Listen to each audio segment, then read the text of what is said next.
So today I want to talk about something that is super important, which is about how a feed factory works.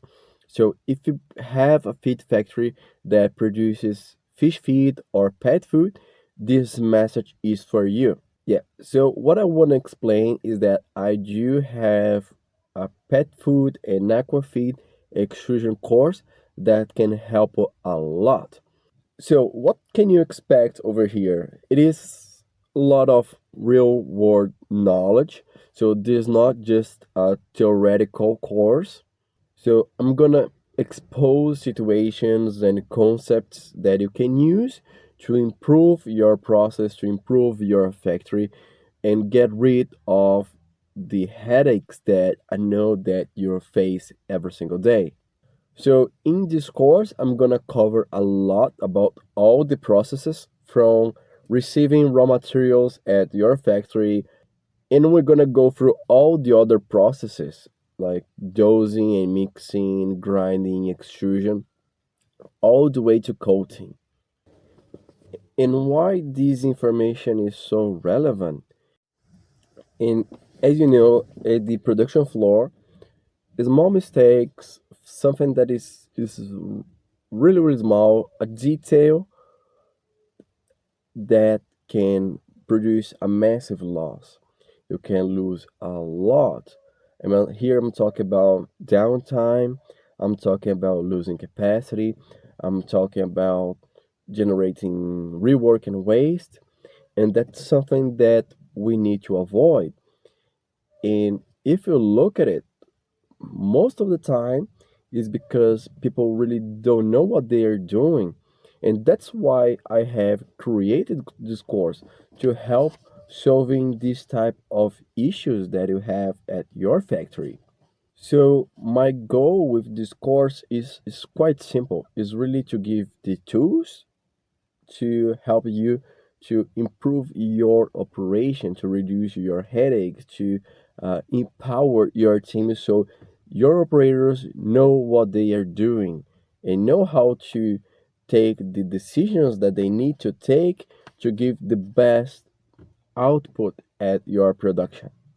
And like I said, this is not a theoretical course, this is a really a practical one. So we are gonna give insight of the real world cases. So just think about it, right? So how many mistakes, errors, and money could you have saved if your team knew what to do? If your team knew how to solve problems quickly? So no matter what part of the process we are talking about, this course is covering. So we are gonna talk about dosing, we are gonna talk about mixing, we are gonna talk about grinding, we're gonna talk a lot about extrusion and all the other processes, drying, cooling, coating, everything.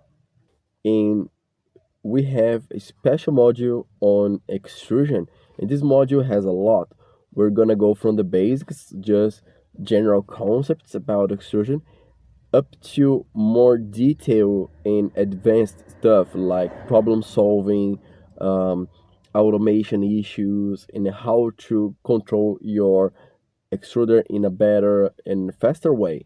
But we have people that are using our course in Norway. We have other companies, big and small. We have Ridley in Australia, which is the largest feed producer in Australia.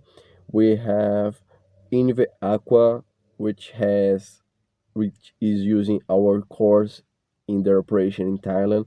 So big and small companies, they all can benefit from this course. But why can I teach you how to run and how to improve your factory? And to answer that question, I'll have to go back a bit on my career and explain a bit what I have seen up to now. So I started my career 10 years ago in an old factory in Brazil.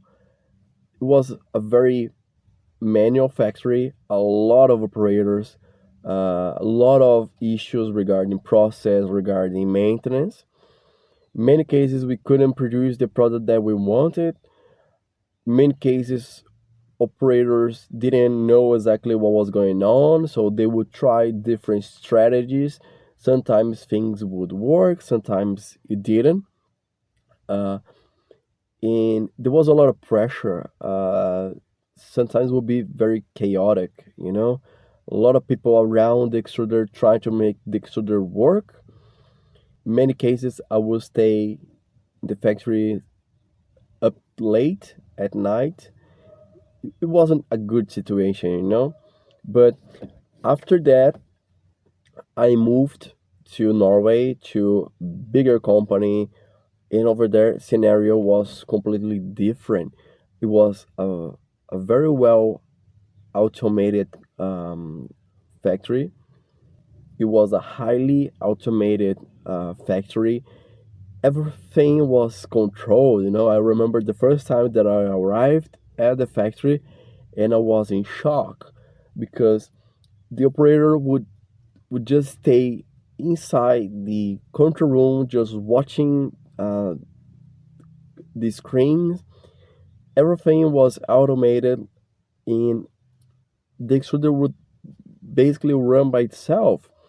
All the operator was doing was letting the extruder know what product he would run, and all parameters were already set in the automation system. It was really great. The factory that I used to have in Brazil, a changeover would last between 1 to 1 hour and a half because there was a lot of things going on during changeovers. It was a lot of time to adjust the extruder, get the product right. In Norway, the operator would just leave the control room. He would go to the extrusion floor, remove the die, install a new die in, go back to the control room, press the start button, and in 5 minutes the extruder was running, and it was running at the nominal capacity, and it was producing good product. So I have seen that, and then I started also supporting factories from this group everywhere. So I have been more in 13 countries, different factories, different realities, different issues. So I saw good practices, I saw bad ones. I could really see what was working and what was not, and compare both realities. So this course you're gonna see a lot of that. Gonna tell you what to do, and I'm also gonna tell you what not to do. And if you compare all these factors that I have seen, one thing that I saw again and again is that operators and the team that is involved in production usually are not trained. Well trained people was one of the key things that high efficient factories have. Their operators know what to do. And here comes the problem. How do you train your operators? Because it is hard to train them, right? Like a new operator comes in, and we pretty much get that new guy close to the more experienced extruder operator. So at the very beginning, he's just sitting there watching and learning. And the good thing is that he learned by doing it, but the bad thing is that he's pretty much copying and pasting. And the other thing that causes that is the lack of training courses that we have in the market. So think about it. Most of the courses that you have out there, they are given by the manufacturer, or they're sponsored by an extruder manufacturer. At the end of the day, what they really want with this course is sell more equipment. And if you look at courses that are focused on training people, they're really expensive. Like there's this course in a university in US, and it's almost $1,500 per person. It is a great course. I have been there, but it's a lot of money. And here I'm not counting for flights. I'm not counting for hotels and meals. So if you add everything up, the cost is much greater, right?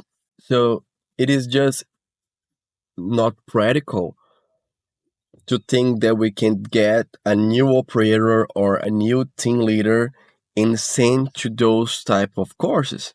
So at the end of the day, the ones that really goes to those courses are managers, are engineers, and when they go back and they go back with good information, it is hard for them to share with operators and with team leaders.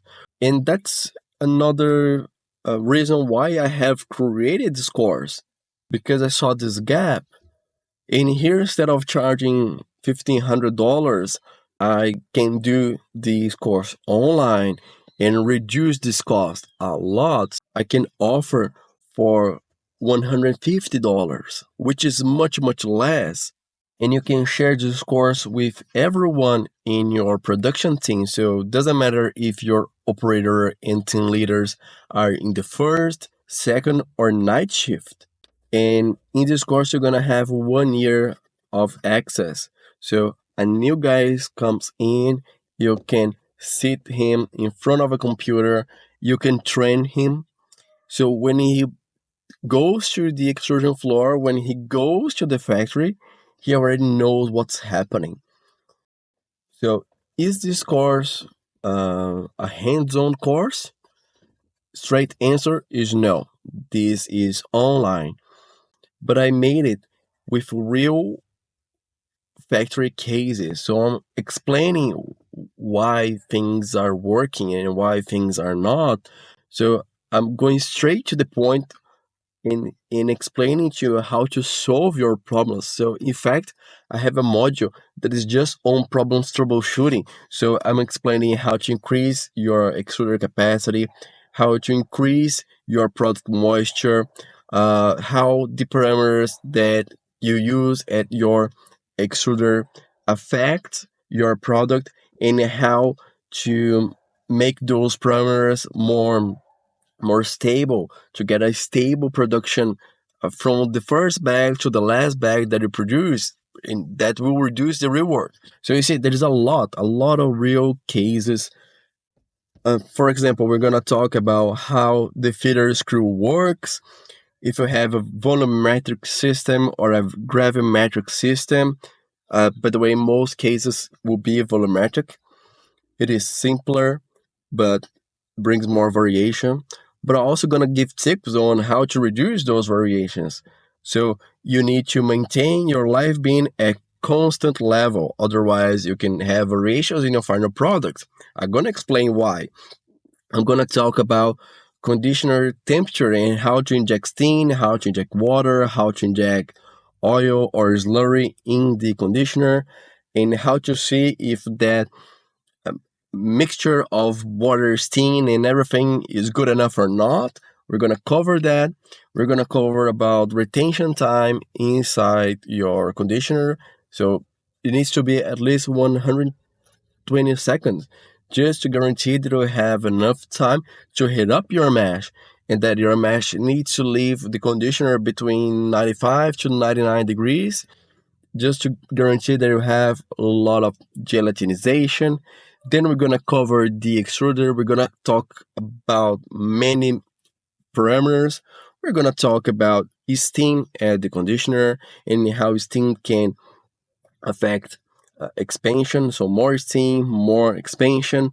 We're gonna talk about water. Water is also very important to get expansion, but it can be both ways.